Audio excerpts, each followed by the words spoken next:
کلکم خطاؤن وخیر الخطائین التوابون، تم میں کا ہر آدمی خطا کرتا ہے،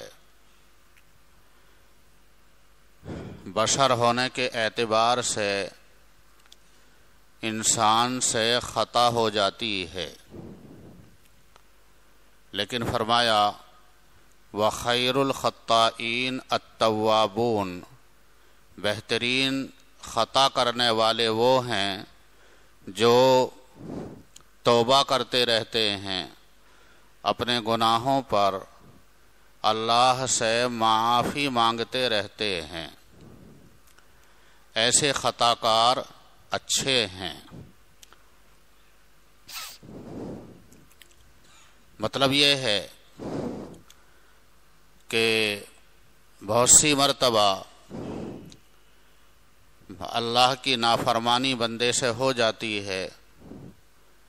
لیکن بندہ اگر اللہ کی بارگاہ میں توبہ کرتا ہے، استغفار کرتا ہے، تو اللہ اسے درگزر فرماتا ہے۔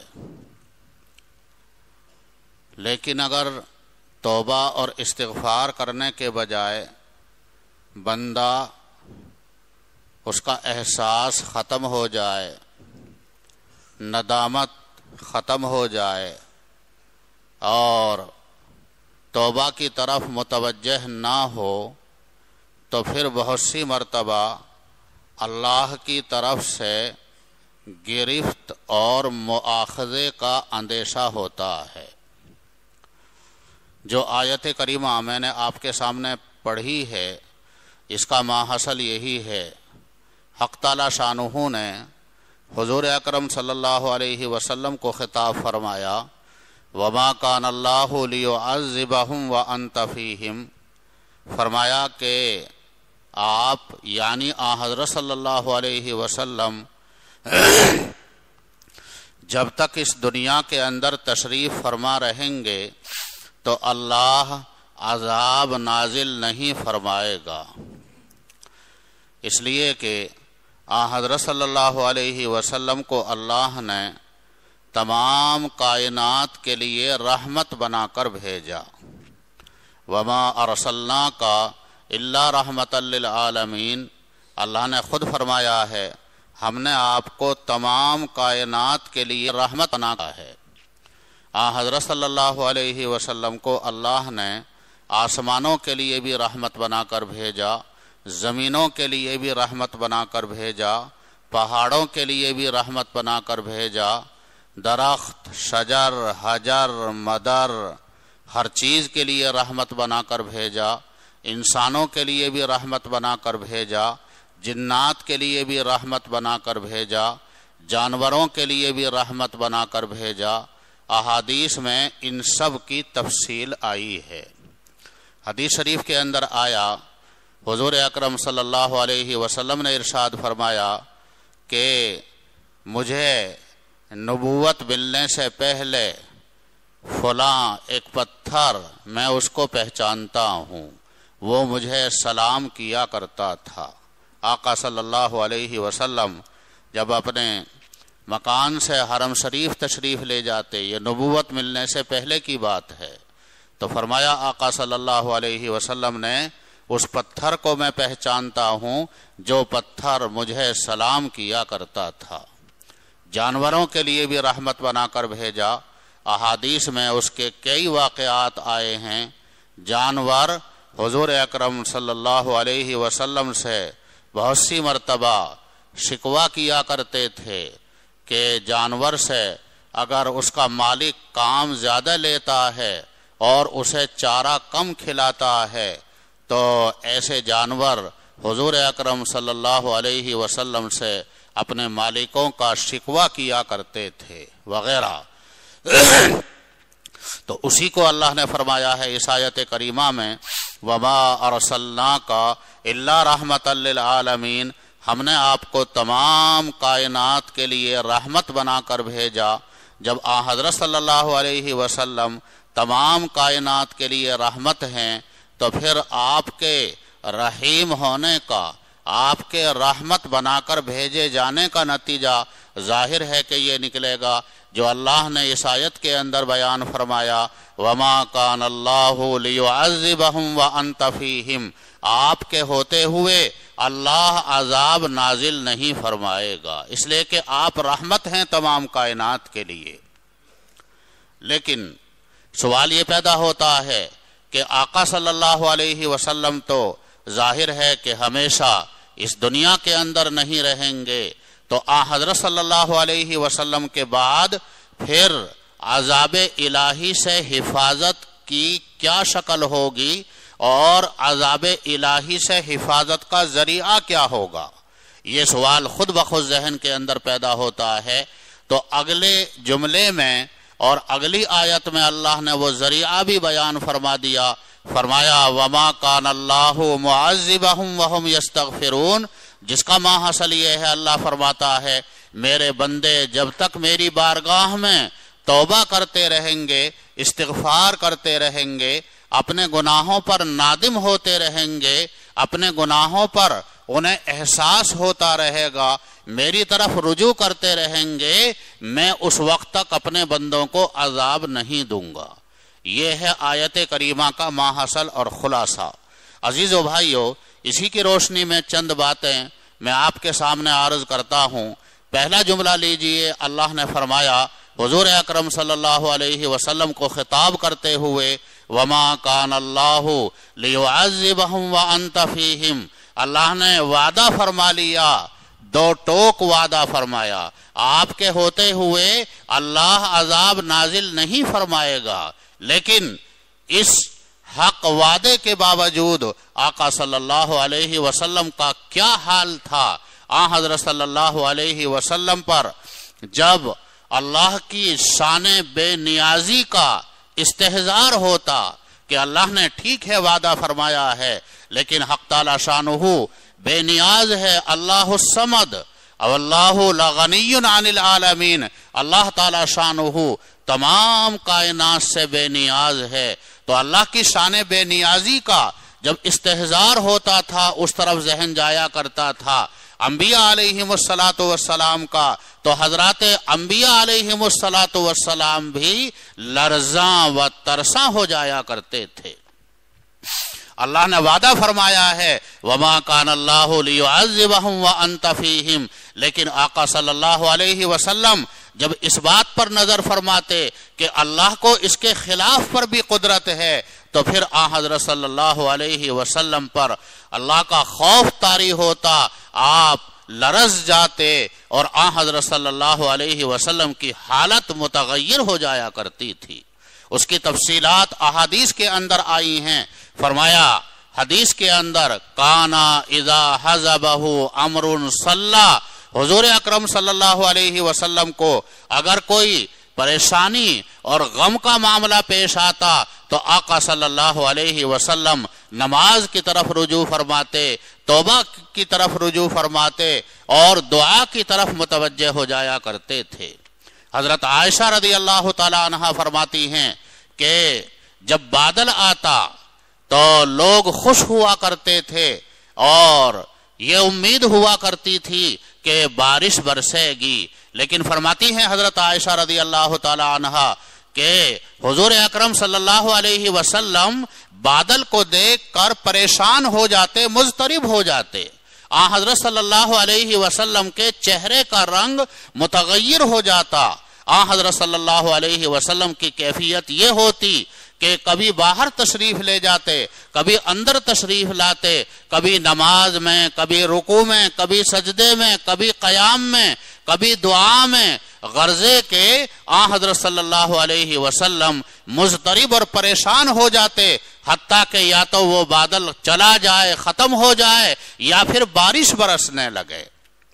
تو حضرت عائشہ رضی اللہ تعالی عنہا فرماتی ہیں کہ ایک مرتبہ میں نے حضور اکرم صلی اللہ علیہ وسلم سے سوال کیا، یا رسول اللہ صلی اللہ علیہ وسلم، بادل کو دیکھ کر لوگ خوش ہوتے ہیں، بارش کی امید ہوتی ہے، لیکن حضرت صلی اللہ علیہ وسلم بادل کو دیکھ کر پریشان ہو جاتے ہیں، مضطرب ہو جاتے ہیں، اس کی کیا وجہ ہے؟ تو تو فرمایا آقا صلی اللہ علیہ وسلم نے اے عائشہ کہیں ایسا نہ ہو جیسا کہ قوم عاد کے ساتھ ہوا تھا۔ اللہ نے قرآن کریم میں اس کو نقل فرمایا ہے فَلَمَّا رَأَوْهُ عَارِضًا مُسْتَقْبِلَ أَوْدِيَتِهِمْ قَالُوا هَذَا عَارِضٌ مُمْطِرُنَا۔ قوم عاد نے بھی بادل کو آتا ہوا دیکھا تھا اور وہ بھی خوش ہوئے تھے اور یہ کہا تھا یہ بادل ہے جو ہمیں بارش برسائے گا۔ اللہ نے فرمایا نہیں، ایسا نہیں، بل ہوا مستعجلتم بہ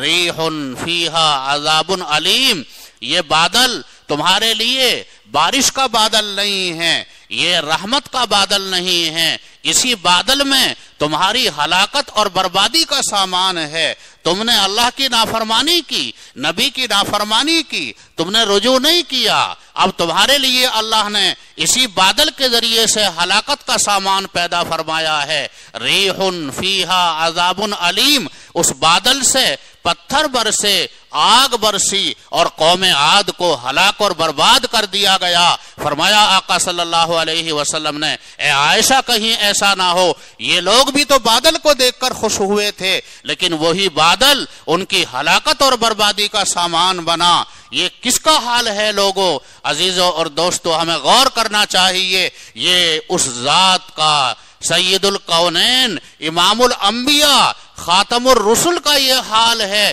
جن کی وجہ سے اللہ نے اس تمام کائنات کو پیدا فرمایا۔ اگر آقا صلی اللہ علیہ وسلم نہ ہوتے اللہ اس کائنات کو پیدا نہ فرماتا۔ حدیث کا مفہوم ہے اللہ نے وعدہ فرما لیا ہے آپ کے ہوتے ہوئے عذاب نازل اللہ نہیں فرمائے گا، لیکن آقا صلی اللہ علیہ وسلم کی نظر جب اللہ کی شان بے نیازی پر جاتی تو حضرت صلی اللہ علیہ وسلم کا یہ حال ہوتا تھا۔ اس لیے کہ اس بات کا استحضار ہمہ وقت ہوتا تھا کہ اللہ کو ہر شے پر قدرت حاصل ہے، اللہ جس چیز سے چاہے کام لے لیتا ہے۔ فرمایا لا تلعن الریح، ہوا کو برا نہ کہو، بہت سی مرتبہ آندھی چلتی ہے نقصان ہوتا ہے۔ فرمایا لا تلعن الریح فإنها مامورہ، ہوا کو برا نہ کہو وہ تو اللہ کے حکم کی پابند ہے۔ ہوا کو اللہ کی طرف سے جیسا حکم ہوتا ہے ویسا وہ کام انجام دیتی ہے۔ اگر حکم ہوتا ہے اللہ کی طرف سے فلاں قوم کو فائدہ پہنچا تو ہوا اس قوم کو فائدہ پہنچاتی ہے، اور اگر حکم ہوتا ہے کہ فلاں قوم کو نقصان اور ضرر پہنچا تو وہی ہوا اس قوم کو ضرر اور نقصان پہنچاتی ہے۔ غزوہ احزاب جسے غزوہ خندق کہا جاتا ہے، جو سن 4 ہجری میں پیش آیا، جس کا ماحصل یہ ہے کہ گویا کہ پورا عرب مدینہ طیبہ پر چڑھ آیا تھا۔ قریش کے علاوہ اور جو باہر کے قبائل تھے وہ بھی متحد ہو گئے تھے، اور پورا عرب گویا کہ مدینہ طیبہ پر چڑھ آیا تھا، اور اندر سے جو یہود یہاں مدینہ طیبہ میں رہا کرتے تھے، جنہوں نے حضور اکرم صلی اللہ علیہ وسلم سے امن کا معاہدہ کر لیا تھا، انہوں نے بھی اپنے عہد کو توڑ دیا اور مشرکین کا ساتھ دیا۔ اب باہر بھی دشمن اندر بھی دشمن۔ اسی موقع پر خندقیں کھودی گئی تھیں۔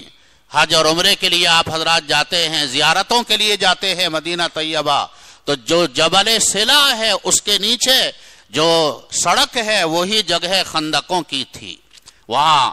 بہت مشقتوں کے ساتھ صحابہ رضی اللہ عنہم نے اور حضور اکرم صلی اللہ علیہ وسلم نے خندقیں کھودی، غرضے کہ وہ وقت ایمان والوں کے لیے بہت نازک ترین وقت تھا، اور گویا کہ مسلمانوں کا محاصرہ کر لیا گیا تھا، اور مشرکین نے یہ طے کیا تھا کہ اب کی مرتبہ ان کا نام و نشان مٹا دیا جائے گا۔ اب کی مرتبہ کوئی فتح و شکست کا معاملہ نہیں، بلکہ اب کی مرتبہ جو معاملہ ہے وہ یہ ہے کہ ان کا نام و نشان ختم کر دیا جائے گا۔ وہ محاصرے کا وقت ایمان والوں کے لیے بہت نازک وقت تھا۔ اللہ نے قرآن کریم میں اس کا اب حال بیان فرمایا، اذ جاؤکم من فوقکم ومن اسفل منکم واذ زاغت الابصار وبلغت القلوب الحناجر وتظنون باللہ الظنون، دشمن تمہارے اوپر سے بھی آ گیا، اندر سے بھی دشمن پیدا ہو گیا، تمہارا محاصرہ کر لیا گیا ہے، تمہارا حال یہ ہو گیا گویا کہ تمہارے دل کھچ کر گلے تک آ گئے تھے، یہ حال تمہارا ہو گیا تھا۔ ایسے وقت میں جبکہ حضرات صحابہ رضی اللہ تعالی عنہم انتہائی پریشان ہوئے، اسی موقع پر حضور اکرم صلی اللہ علیہ وسلم اور حضرات صحابہ کی 3 نمازیں قضا ہوئی تھیں۔ غرضے کے جب پریشانی کا عالم بڑھا تو صحابہ نے معلوم کیا، یا رسول اللہ صلی اللہ علیہ وسلم انتہائی سخت محاصرہ ہے، ایسے موقع کے لیے کوئی دعا ہے؟ فرمایا آقا صلی اللہ علیہ وسلم نے، ہاں دعا ہے، یہ پڑھو، اللہم استر عوراتنا و آمن روعاتنا، یہ دعا کی تلقین فرمائی۔ حضرات صحابہ نے اس دعا کا اہتمام کیا، اللہم استر عوراتنا و آمن روعاتنا۔ تو آیا روایات کے اندر اس دعا کے بعد میں اللہ کی نصرت اور مدد آئی، تیز آندھی چلی، تیز ہوا چلی، اس آندھی کی وجہ سے، ہوا کی وجہ سے مشرکین کے خیمے اکھڑ گئے، مشرکین کا لشکر جہاں پڑاؤ ڈالے ہوئے تھا وہ بھی سامنے ہی تھا، ایسی آندھی چلی کہ مشرکین کے ان کے خیمے اکھڑ گئے، ان کی ہانڈیاں پلٹ گئیں، اور ریت اڑ اڑ کر ان کی آنکھوں میں آنے لگا، گھسنے لگا، ان کے جانور بدکنے لگے، انتہائی پریشان ہو گئے۔ ابو سفیان جو قافلے کی کمان کر رہے تھے، انہوں نے کہا کہ بھی موسم خراب ہو گیا، اب لڑائی کا موسم نہیں ہے، یہ کہہ کر اپنی سواری پر سوار ہو کر انہوں نے فرار اختیار کیا۔ تو تمام لشکر نے فرار اختیار کیا اور اللہ نے ایمان والوں کو فتح عطا فرمائی، تھوڑی دیر میں میدان خالی ہو گیا۔ عزیز و بھائیو،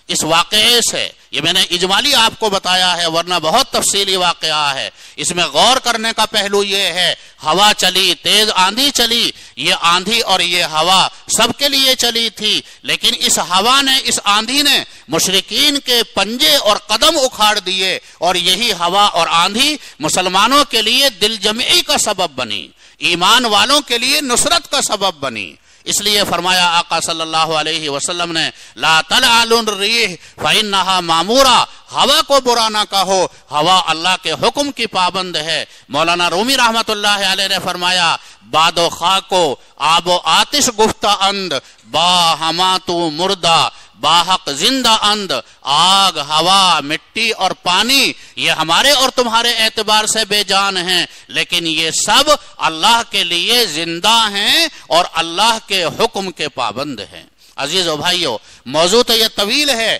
مضمون طویل ہے، لیکن میں یہ عرض کرنا چاہتا ہوں، جو آیت کریمہ تلاوت کی اس میں اللہ نے حضور صلی اللہ علیہ وسلم سے وعدہ فرما لیا، آپ کے ہوتے ہوئے اللہ عذاب نازل نہیں فرمائے گا، لیکن آقا صلی اللہ علیہ وسلم اس کے باوجود جب آپ کی نظر اللہ کی شان بے نیازی پر جاتی تو آپ خائف ہو جاتے، لرزاں اور ترساں ہو جاتے۔ لیکن عزیز و بھائیو، آقا صلی اللہ علیہ وسلم کے بعد کے لیے جو اللہ نے ذریعہ بیان فرمایا وما کان اللہ معذبہم وہم یستغفرون، میرے بندے جب تک توبہ کرتے رہیں گے، استغفار کرتے رہیں گے، اپنے حال سے رجوع کرتے رہیں گے، اپنی اصلاح کی فکر رکھیں گے، اللہ عذاب نازل نہیں فرمائے گا۔ آقا صلی اللہ علیہ وسلم کا حال تو وہ جو بتایا گیا، لیکن ہمیں اپنا محاسبہ کرنا چاہیے، ہم لوگوں کی بے حسی کا کیا عالم ہے۔ اللہ ہمارے حال پر رحم فرمائے، امت کے حال پر رحم فرمائے۔ آج حالات آپ کے سامنے ہیں، آج بھی امت گویا کے نرغے کے اندر ہے، آج حالات ایسے ہیں، کسی ایک ملک کا مسئلہ نہیں ہے، کسی ایک علاقے کا مسئلہ نہیں ہے، عالمی حالات ایسے ہیں، ایسا معلوم ہوتا ہے گویا کہ امت ایک نرغے کے اندر ہے، امت محاصرے کے اندر ہے۔ لیکن عزیز و بھائیو، ان حالات سے نکلنے کا جو ذریعہ اور سبب اللہ نے بتایا ہے، توبہ، استغفار، اپنے حال کی اصلاح، ہمیں اس بات پر غور کرنا چاہیے کہ کیا ہم اس طرف ہم توجہ کر رہے ہیں، نہیں، ہماری توجہ اس طرف بالکل نہیں ہے۔ آج عالمی حالات یہ ہیں، اللہ امت کے حال پر رحم فرمائے، جو جہاں کھڑا تھا ان حالات کے باوجود آج وہیں کھڑا ہے۔ آج امت مسلمہ کا نوجوان تباہی کے دہانے کی طرف جا رہا ہے، امت کا نوجوان ڈرگس کے اندر مبتلا ہے، جو ربا اور سودی معاملے میں مبتلا تھے وہ سودی معاملے میں بڑھتے جا رہے ہیں، جو گانا بجانا جنسی خواہشات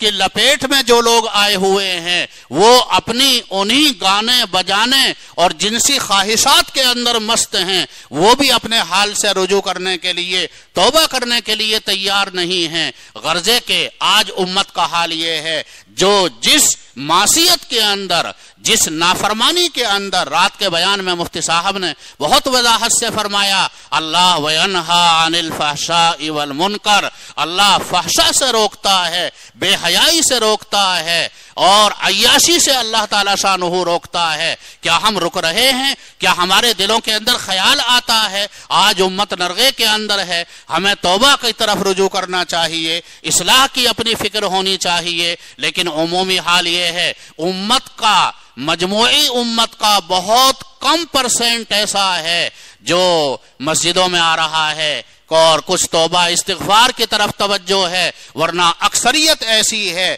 کہ وہ بے فکر ہیں، غفلت کے اندر مبتلا ہیں، اور شکوہ یہ ہے کہ ہمارے حالات نہیں بدل رہے ہیں، اللہ کی نصرت نہیں آ رہی ہے، اللہ کی مدد نہیں آ رہی ہے۔ اللہ کی مدد کو کھینچنے کے اور لانے کے جو ذرائع اور اسباب ہیں، کیا ہم ان اسباب کو اختیار بھی کر رہے ہیں یا نہیں کر رہے ہیں؟ اللہ نے فیصلہ فرما دیا، قرآن کا وعدہ ہے، وَمَا كَانَ اللَّهُ مُعَذِّبَهُمْ وَهُمْ يَسْتَغْفِرُونَ، میرے بندے جب تک توبہ کرتے رہیں گے، استغفار کرتے رہیں گے، اللہ عذاب نازل نہیں فرمائے گا۔ اللہ ہمیں بھی فہم عطا فرمائے، ہمیں سمجھ عطا فرمائے، تمام امت کو اللہ تعالیٰ شانہ فہم اور سمجھ عطا فرمائے۔ اس چیز کو اپنے بھائیوں کو، دوسروں کو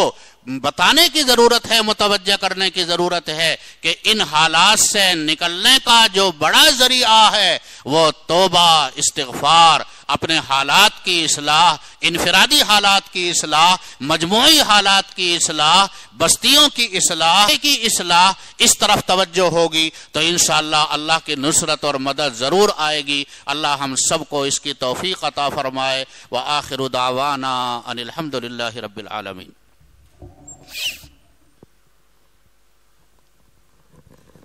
تو بھائی سنتیں نہیں پڑھیں، سنتیں پڑھ لیں۔